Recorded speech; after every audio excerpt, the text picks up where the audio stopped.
the families who have lost. Right Honorable Speaker, I don't know whether the Minister for Kampala knows or has the definition of waste management. I picked interest in waste management 3 years back when my daughter, who was in year 4, had a home assignment on waste management. Right Honorable Speaker, I think waste management starts from waste collection, transportation, and treatment. Right Honorable Speaker, I want to thank the Attorney General for that information you've just given, that government has already approved the project for generating electricity in the area. Mine is a humble request, Right Honorable Speaker. We have a problem to rescue those who are still down there. And we already have a challenge of resources. We are not having resources because of issues of corruption in KCCA. Right Honorable Speaker, my prayer is, can this parliament be exemplary? You have a budget to move around this country, to have regional parliamentary sittings. I'm told, and yet to confirm, because I know it's very difficult, even now as members of parliament, we don't know the budget of this parliament, because we don't have access to it. So I request, I'm told you have a budget to do regional parliamentary sittings from Gulu, Mbarara, Mbale, and Masaka. My prayer is, can we be exemplary and sacrifice that money to rescue the people in Mwada's constituency? That's my humble prayer. I thank you. Yeah. Thank you.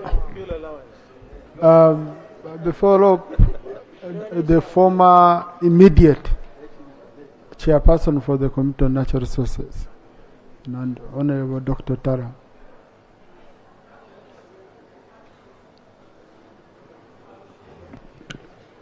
Thank you, Right Honorable Speaker. Right Honorable Speaker and Honorable colleagues, I would like also to add my voice in condoning with the families that have lost their loved ones, but also to condone with all of us as Ugandans, because this loss touches all of us, and the people who have been buried down there in Kiteezi were coming from all over the country. Right Honorable Speaker, as a former chairperson of the Committee on Environment and Natural Resources, I want to begin by agreeing with the Honorable Songa and the Honorable Kajwenge, who have rightly described the landfills that we have, the so-called landfills that we have in Uganda, as not being worthy the name of a landfill. In fact, anybody who has studied public health and specifically environmental health will say that what we have are not landfills. Because in the first place, landfills have specific methods of construction. So what we are doing, we are merely dumping.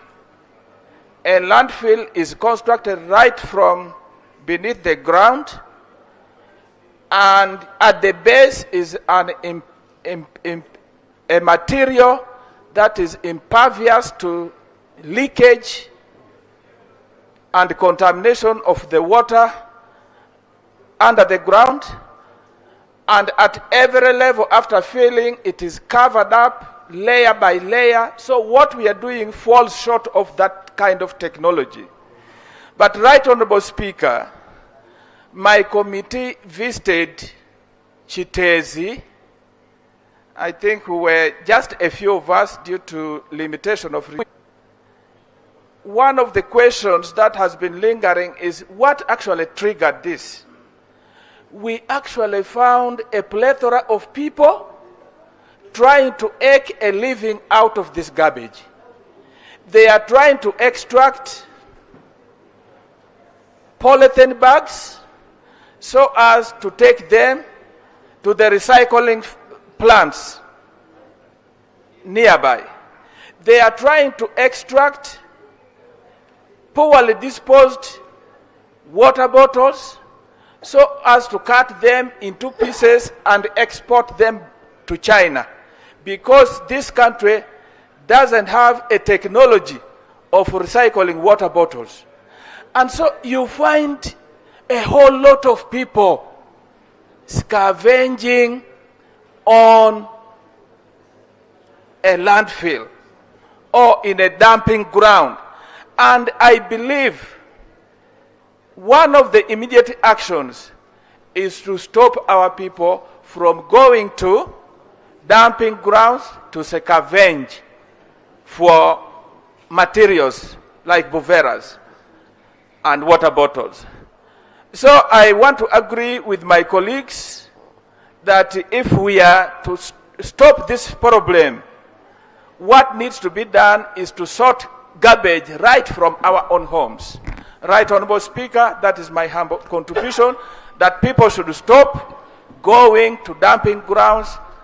That could have been one of the triggers of this landslide. I thank you for the opportunity. Thank you, Honorable Nambeshi.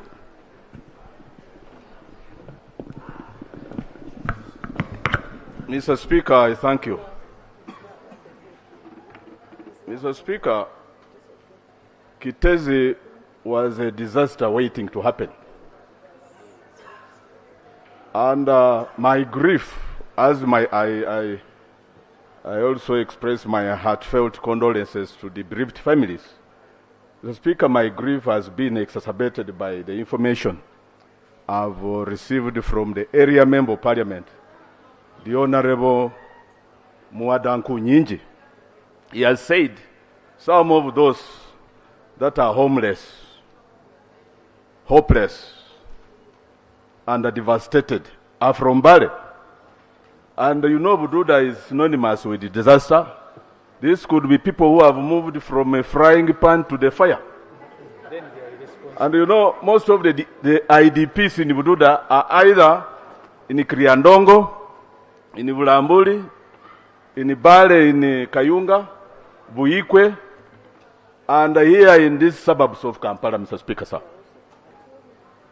And I want to bear with the minister, the new minister.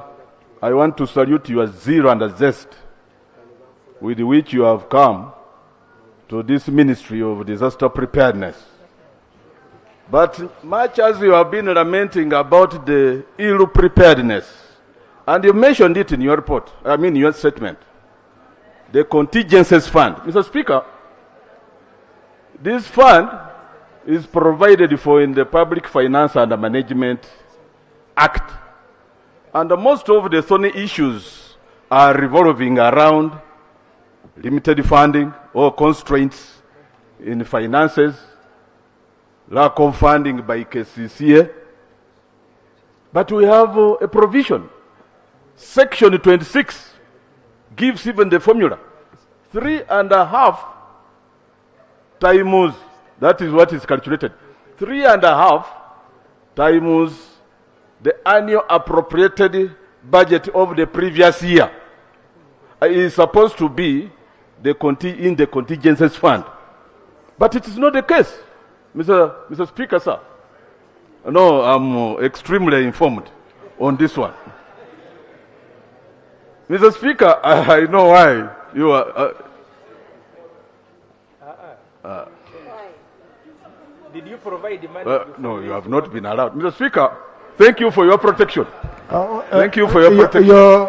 You're usually generous. What I wanted to correct is 0.5 of the annual appropriated budget of the previous financial year. But Mr. Speaker, this 3.5 was amended recently by, I think, 10th Parliament. It used to be 3.5. So my mind was still warped, but I've... Mr. Speaker, I want to bear with the Minister to remind you that your sister Ministry of Finance is in absolute defiance of this provision in the law. Because even as we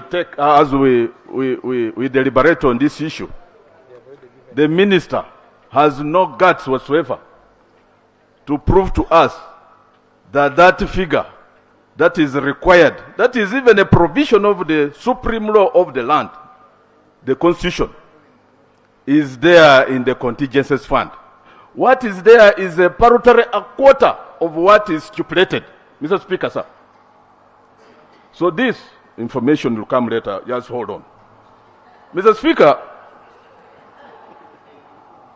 I was shocked, and I put it to the Minister of Kampala, the good Hajat of Kampala Capital City Authority.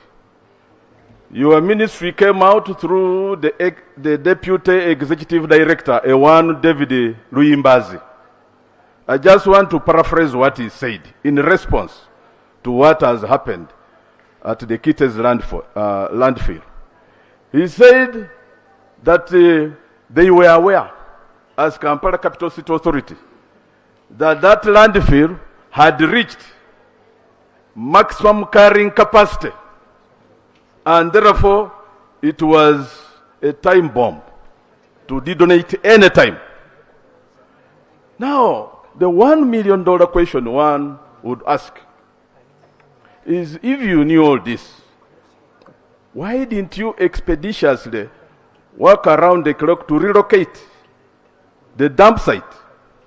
Or even relocate the people in advance? Because even now you have, understand, a buffer where you have relocated the people, others are finding their ways out. But this is what you should have done first. These emergency responses after lives have been claimed is the firefighting, which is typical of your government, Madam Minister. Mr. Speaker, in the 9th Parliament, Honorable Otata and the Germans, we were in the, that was 10th Parliament. I was in Natural Resources.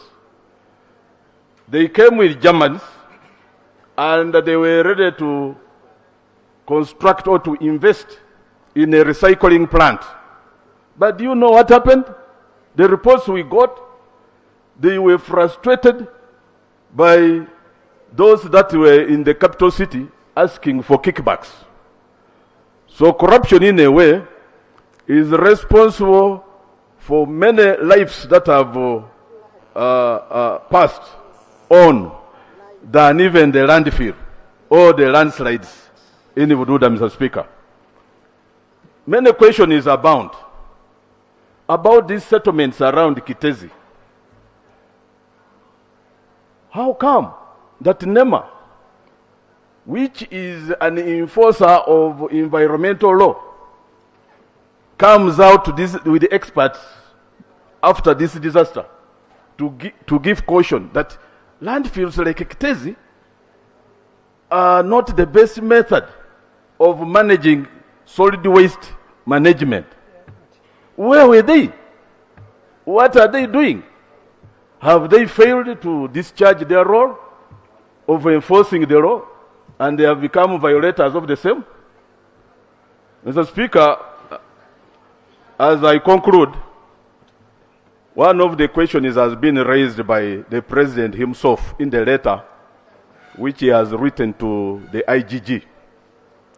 He is asking about who allowed these people to live near a potentially hazardous, he used the word catastrophic, and a dangerous heap of rubbish. I suppose the investigation is will arrive at a logical conclusion, but I highly doubt whether he doesn't know who allowed those people to stay there. Now a government going to make 40 years down the road, honestly, is like someone who has slept naked throughout the night. And then you realize in the morning that, oh, you are naked, you cover yourself after mosquitoes have preyed upon you. I beg to submit, Mr. Speaker, sir. Thank you. Government.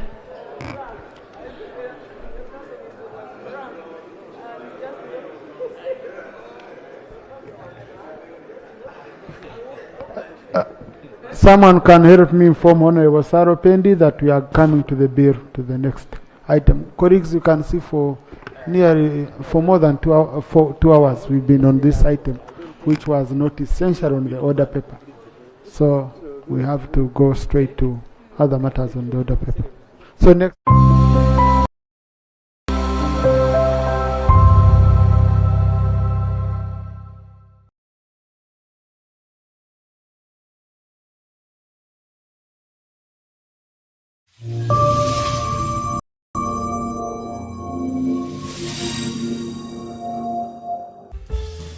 Nayo okutiisatiisa abantu tugenda togenda kukuba muntu yenna era abagezako Kampala bamanyi ekyabatuukako tokkirizibwa wadde okunkanga obukanzi oba okuneewerera engeri gye balonda abantu abatalina makulu be bali eyo be balonda mu kalulu akayita ate abakulembeza abandi badde bayamba